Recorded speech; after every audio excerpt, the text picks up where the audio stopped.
নমস্কাৰ বন্ধুসকল, আশা কৰোঁ আপোনালোকৰ সকলো ভালেই আছে।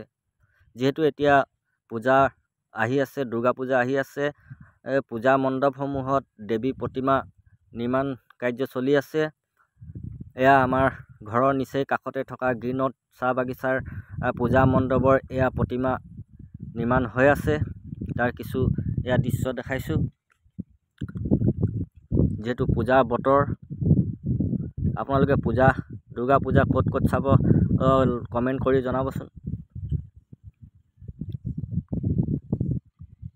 এয়া নিৰ্মাণ হৈ আছে, কাৰিকৰে কি ধুনীয়াকৈ নিৰ্মাণ কৰিছে দেৱী মাৰ প্ৰতিমা। আৰু এই মোৰ ভিডিঅ'টো চাই আপোনালোকে কেনে পাইছে লাইক কমেণ্ট কৰি জনাবচোন। আৰু এই ভিডিঅ'টো শ্বেয়াৰ কৰি দিব যাতে আগৰ বন্ধুসকলেও পায়। এয়া চাওক, দেখিলেই গাটো কিবা পূজা পূজা লাগি যায়।